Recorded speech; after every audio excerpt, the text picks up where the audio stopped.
What was the worst, most damaging way you took revenge? I was a chef for a famous all-inclusive hotel chain.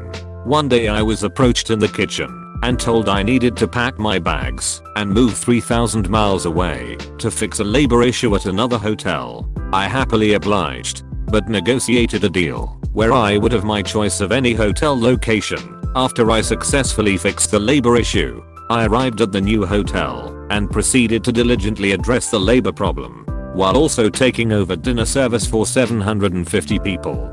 After a few months the labor issue had been fixed and settled, and the kitchen was running as smoothly as I like. I asked my manager about when I could make the move to another hotel per hour arrangement, and I was told, since I had done such a good job, they were going to make me stay where I was for an indeterminate amount of time, i.e. forever. I let my management know this was unacceptable, and I demanded I be transferred in accordance with the original agreement that got me on a plan in the first place. I was told they would work on it. I gave them a 3-week window to address the issue, to give them time to discuss it with the head office, etc. I told them if they did not come through in 3 weeks I would walk off the job and never look back. After 3 quiet weeks I politely asked my manager if my transfer had come through or at least was still in the works. It was not. The next morning I gave the entire dinner staff the day off and told them not to answer any work calls. I set up the kitchen as if I were prepping dinner, onions and herbs in hotel pans full of water with foil covers, garlic sizzling in pans, etc. I kept the charade up until around 4:30 PM, at which time I left the kitchen, went to my room, picked up my bags and went to the lobby to wait for my ride. The manager came out freaked. There were 750 prepaid dinner reservations that night and no food, and told me if I walked out I would never work for the company again. I laughed, shook his hand and said goodbye. I never looked back and never talked to anyone there ever again. This was 20+ years ago. I've posted this story before but it's relevant. I got to dispense a little justice to my neighbor once. I met the neighbor sitting outside shining boots. He was in the Army National Guard. I walked over to introduce myself and we talked a bit about the army. I helped him shine his boots and pulled a couple of beers out of the cooler that I kept in the back of my truck. Fast forward a few months and I'm silently wondering if I'm an alcoholic. The case of beer that I bought day before yesterday had dwindled to a 6-pack. I shrugged it off. I drove my wife's car to work one day that week. My wife worked in a shop across the street and phoned me to tell me that she's been watching the neighbor climb into my truck and stuff his pants with my beer. At first, I was going to confront him and demand restitution, but I decided that I could avenge my missing cans of beer by switching to bottles. So I switched, and when they were empty I refilled them with recycled beer and recapped, put them in my cooler and waited patiently. A few went missing. I waited. Nothing else was taken. My point was made. A neighbor who I never met accused me of trying to stab her dog through a double fence this winter. They have a wooden 6-foot stockade fence surrounded by a 4-foot chain link fence. The dog was injured on something in their backyard and required several stitches, which resulted in a large vet bill that they couldn't afford. They concocted the story that their animal-hating neighbor did this and began a fundraiser and raised quite a sum of money. Way more than the bill was. I had no idea about this whole drama until a friend in the police department told me of what this wacko was accusing me of. So once I found out, I requested a copy of the police report where the neighbor stated that the dog was hurt in their yard. There wasn't any blood or human footprints near the fence etc, and I posted it to the fundraising site. She lost friends and reputation for $400. Not exactly the worst revenge, but I think it's funny. My ex-mother-in-law was one of those a wife serves her husband and does everything kind of people. She always criticized me, my housework, the meals I cooked, etc.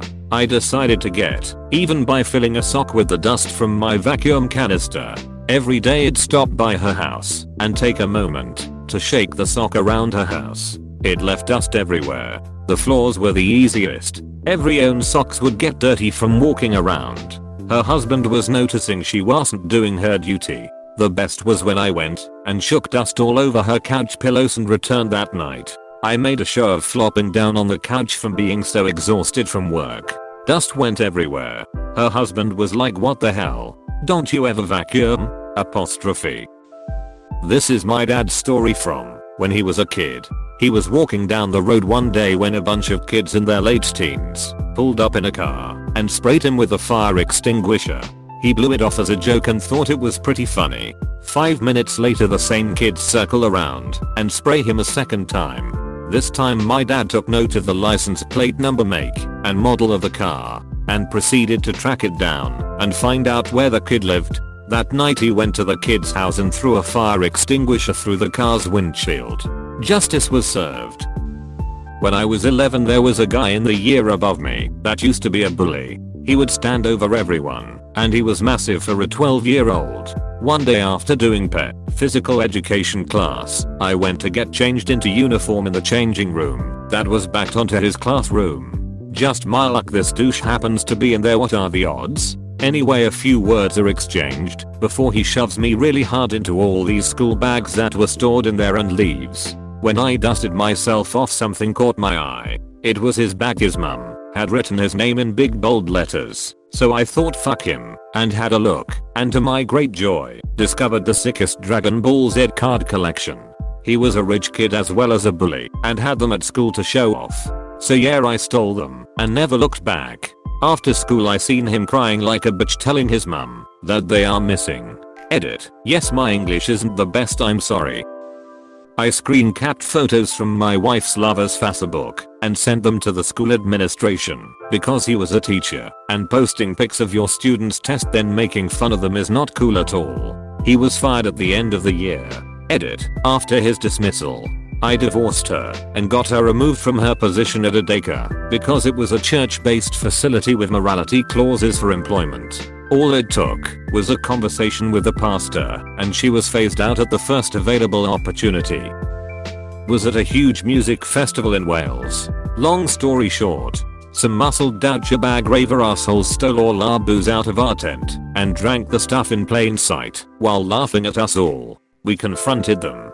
They denied it. They were much bigger than us and were surrounded by their friends. So next day, they all leave to go to the main venue tents and my mate runs, dives into their tent, and disappears for a good 10 minutes. I'm wondering what the hell he's doing, so I walk over and open up the tent, only to find him squatting over a hole he'd dug in the ground in the middle of their tent.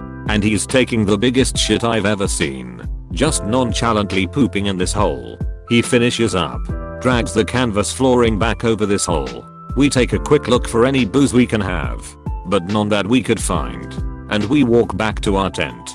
For the rest of the festival, we can hear these cunts shouting about the ripe smell of shit everywhere, until one of the lad's girlfriend decided to drag the canvas bottom out of the tent and finds the hidden treasure trove of shit. Suffice to say they had pissed off more people than just us, so when they confronted us, all we could do was deny it completely and laugh. Surprised we didn't get beaten up simply for taking the piss out of the situation like we did. Was a good festival. Chase and status weren't bad. Found more booze. Used the porta potties from then on. When I was around 12 and my brother was like 13 or 14, we had a race to get to the shower. He only wanted to take one because I said I was going to take one. Naturally he beat me there. To take revenge I flushed the downstairs toilet. I don't know if anyone lived in that old of a house before, but our house was close to 100 years old. That mess with the water temperature. It was shooting out fiery hot boiling lava water. I kept flushing it. I flushed it every single time I could. He called me upstairs about 45 minutes later. He said the water was too hot and that he couldn't figure out what to do. He had shampoo in his eyes and he couldn't rinse it off. We turned off the shower and I took him outside to our backyard. I sprayed him down with the hose. The whole time him telling me what a good sister I was and how much he appreciated this. People we knew walked by our street, they thought it was hilarious. I wasn't going to tell him. I was going to save it and do it every single time he got to the shower. But my mom caught me the next time I did it and she told everyone. It's my one story. The only time I gave as good as I got. I don't know why I'm sharing this, but here we go. When I was in middle school I got picked on a lot. I was that really big kid who just did not stand up for himself. Every new school I went to, it usually started okay, until one kid would test me and see me not do anything about it. Then it would spread like wildfire. Needless to say, I had a miserable time in middle school. It was the spring, and at the time I was a part of the track team.